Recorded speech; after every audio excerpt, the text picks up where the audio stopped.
Jeff Loeb and Tim Sale's The Long Halloween is one of the most famous and beloved Batman stories of all time. As a Batman fan, I'm often embarrassed by that. I mean, this is the best that Batman has to offer? Then Batman must suck. The Long Halloween is in fact not good at all. It does not deserve its celebrated status and should have been forgotten about long ago. In this video, I will explain the specific reasons why I think The Long Halloween is a piece of crap. I'm gonna start off with the most common complaint that even fans of the book usually agree isn't the best. The mystery. The Long Halloween is a big mystery book. Who is Holiday? Well, your mystery book can't be that good if the mystery sucks. Holiday is of course revealed to be Alberto Falcone, the son of mob boss Carmine Falcone. Or is it? Because at the very end, it's revealed the killers were actually Harvey and Gilda Dent. Harvey started the killings and then Gilda took over. So, which is it? Is it Alberto or is it the Dents? Is it all three of them? Does Jeff Loeb even know? Or did he just want a pointless, cool twist at the end? Most people seem to agree that this twist is weird and stupid, and it certainly is. However, I am not even a big fan of the Alberto reveal. He doesn't seem to have any really solid motivation. He kills a bunch of mobsters to get revenge on his daddy for not letting him in the family business. That just seems like a flimsy motive to me. It's weak and petty and not in the least bit interesting or engaging. As for the Dent's motivation, well, it's just bizarre. I don't really see how a meek, scrawny housewife who never seems to leave the house could pull off any of these murders anyway. So was it Alberto or was it Harvey and Gilda? If you're writing a detective murder mystery, the murder mystery should be pretty clear at the end. Otherwise, you will annoy and disappoint the reader. The story. This is of course subjective, but in my opinion, the story of The Long Halloween just isn't very interesting. Some serial killer is gunning down mobsters? Okay, good, let him. All the people who die in this story deserved it. Now, while I know the police naturally investigates all murders, I don't see why it should take up so much attention from Batman. He should of course investigate it, but tirelessly spend an entire year on it, almost losing his mind over it? I feel like there must be far more pressing matters going on in Gotham City, like innocent people getting murdered. In the end, the death of the mob was actually good for Batman, as it ended all the decades-long rampant corruption. Most of the victims are minor background characters too, some of them even no-named extras who appear for a couple of panels only. If these are the victims of the murder mystery, why should I care? I don't know anything about them. They're introduced just to be killed. I suppose you could do a Batman story where mobsters are being murdered in an interesting way, but Loeb just didn't do that. He made it in the most uninteresting way. If you wanna see it pull off well, watch the animated movie Mask of the Phantasm instead. The nature of the killings. The way Holiday kills his victims has always bugged me. He shoots them with a teeny tiny little .22 caliber pistol. That's a pretty weak gun. I'd buy it if all the murder victims were alone when it happened, but many of these murders are committed on hordes of heavily armed gangsters. You're really saying Holiday got the drop on all of these tough dudes, who are on high alert by the way, and wiped them all out with a weak little pea shooter, without any of them having the time to duck for cover or draw their own weapon and fire back? I'd buy it if Holiday was using a high-powered machine gun for these killings. But Jeff Loeb chose the weakest, most inefficient weapon to mow down these hordes of hardened criminals with. And it's not like he had to. He could have armed Holiday with anything. He made a conscious decision to give Holiday a .22 and to have him use it on large groups of well-armed people. It's just too silly to me. The so-called homages. I can understand wanting to pay subtle homage to your favorite movies in your creative fiction, but what Loeb does here borders on plagiarism. There's so many references to The Godfather in The Long Halloween that it's plain awkward. There's lines and even scenes straight up lifted from The Godfather. I mean, if you've only heard of The Godfather and haven't actually seen it, I guess you might think it's cool. But if you have seen it, then it's just pure cringe. Sure, pay some homage to The Godfather in your mob story, but don't constantly go back to it and straight up lift stuff from it. It makes your work seem amateur. It's the kind of stuff you'd expect to see in a mob parody. The Godfather is of course not the only movie Loeb rips off. With the character of Calendar Man, he also rips off Silence of the Lambs. Calendar Man is Hannibal Lecter here. But Loeb did this for no reason whatsoever, as Calendar Man isn't very useful. He barely says anything that helps Batman and Gordon, and his scenes are, to be honest, a complete waste of time.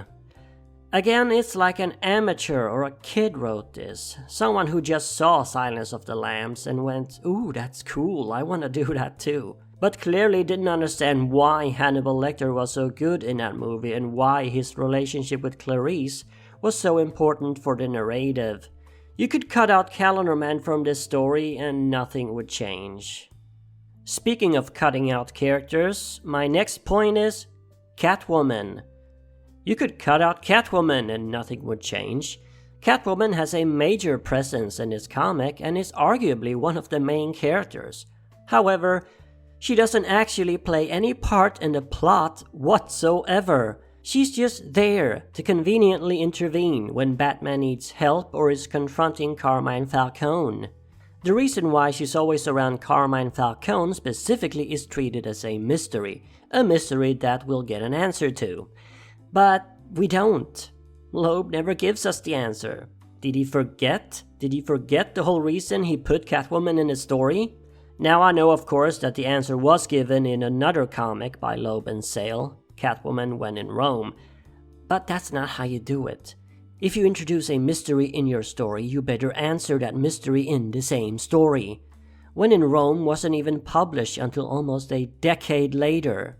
Now if I know Loeb, it probably took him almost a decade to figure out the answer, hence the long wait. Repetitive dialogue. In The Long Halloween, we are bombarded with the same phrases being said over and over and over. I believe in this, I believe in that, what needs to be done, characters' names and who they are. By the 5th chapter, I think I've figured out who Carmine the Roman Falcone is, so will you please shut the fuck up about it? Reading these same phrases over and over and over gets incredibly annoying in the end. Even after reading them 1,000 times over, I still don't understand what some of them are even supposed to mean. Like, what the hell does what needs to be done really mean? Several different characters say this throughout the story like it's supposed to have some meaning. I think Loeb just thought it sounded cool. Harvey Dent keeps making references to the number 2 throughout the story as well. And it's incredibly on the nose and outright weird, as sometimes it doesn't even make any sense. Carmine Falcone. Mob boss Carmine the Roman Falcone is presented as evil incarnate in this story. Well, he's said to be. The story really wants you to know that he is, but it never actually shows it. He's supposed to be this evil devil of a man who's choking Gotham with an iron grip, squeezing all goodness out of it. But we never really see him do anything all that evil. In fact, he doesn't really do much at all. He's not up to any sinister schemes, he doesn't have any wicked plots afoot. The only thing he is up to is wanting to do business with Bruce Wayne. That's the worst it gets. We don't see him murder innocent people or even order someone to murder innocent people. We don't see him flood the streets with drugs, prostitution, and misery. He's just kinda hanging out in his penthouse, mostly. Carmine just doesn't come off as any more evil than any other old mob boss. Like, yeah, I know, he's corrupt and a criminal, but the story really wants you to believe he's Satan himself. The Batman did a lot better job with Carmine, successfully portraying him as a scary, sinister monster of a man. Hell, even Batman Begins' Carmine is better and scarier than this. The Rogues Gallery. The Long Halloween is partly about the rise of Batman's Rogues Gallery, the transformation of Gotham's criminal element from traditional gangsters to freaky supervillains. As such, Loeb throws a ton of Batman's classic rogues into the story, like the Joker, the Scarecrow, Poison Ivy, the Riddler, and the Mad Hatter. Pretty overkill, One or two rogues really would have been enough to convey what he wanted. Nolan achieved it with only using the Joker in The Dark Knight. Shoving so many rogues into the story results in pretty much all of them getting shafted. None of them have any real substance to them. They just show up to be fodder for Batman's fists.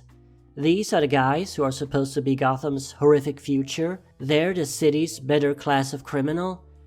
Well, I don't really buy that. Since Loeb wanna squeeze so many of them in there, they're all dealt with swiftly and easily. It's no sweat for Batman. In the finale, he even beats the crap out of all of them at the same time. This is a massive disservice to the rogues, as it makes them seem weak and pathetic. I'm gonna say it again. This is something an amateur would do. Wanna do a cool Batman story? Well, just shove all of his villains in there and have Batman kick their asses. TwoFace. Harvey Dent is a major character in the story, as it also serves as a retelling of Two-Face's origin. And as a retelling of Two-Face's origin, it sucks. Not only does it not do anything new, it just steals from previous versions, and it does it badly. The Long Halloween rips off a lot from The Eye of the Beholder from Batman Annual 14, published 6 years earlier. But Loeb doesn't even seem to understand why that story was so good. In that story, Harvey's transformation into Two-Face was presented as a slow descent into madness, caused by stress, violent incidents, and severe childhood trauma. You really believed that Harvey became Two-Face. Here he pretty much becomes Two-Face because he's supposed to become Two-Face. We never really get inside his head or learn what makes him tick. He's just a dude, the district attorney dude, who wants to bring down the Falcones. He really desperately wants to bring down the Falcones. Why? Why is this so important to him? Why is he brave enough to stand up against the mob? Why isn't he in their pocket like everyone else? Why does he seem to hate the Falcones with a passion? We don't know. It would have been nice to know. Actually get to know the character, so that maybe we care when he gets acid in his face. Oh, and yeah, he might also be the holiday killer. Now that's a massive revamp to the character. He was secretly gunning down mobsters while still the DA. Well, we don't even know if it's true. Loeb just dropped a bomb like that on the last page and never confirmed whether it's true or if Gilla is just delusional. So what are we even supposed to make of that? Finally, I want to talk about the timeline. I find it very confusing just exactly when the Long Halloween is supposed to take place. It's obviously supposed to be pretty early in Batman's career, but it just doesn't feel like it. You have most of Batman's rogues gallery already well established. I mean, you can clearly tell Batman's met each of them more than once. Then you have Calendar Man, who talks like he's been into supervillainy for years, and Riddler seems like he's already washed up. So all of this makes it seem like it's at least 5 or 6 years into Batman's crusade.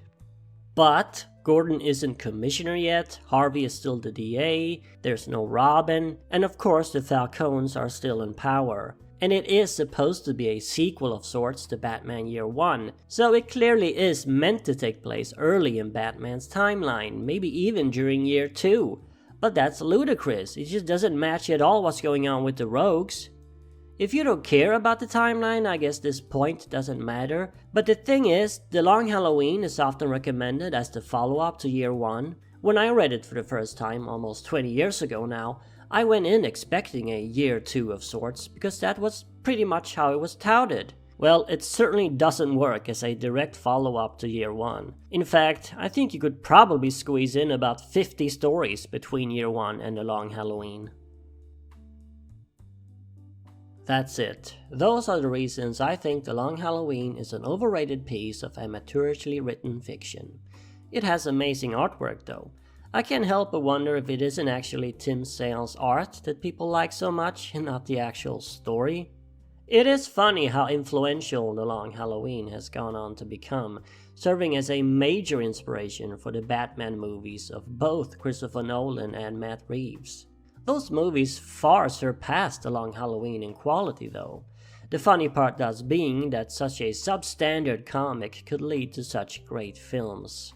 I'm not saying there are no good parts in A Long Halloween whatsoever, and clearly Nolan and Reeves mined those specific parts and produced gold out of them. And for that, I am certainly very grateful. Well, anyway, kids, have a happy Halloween.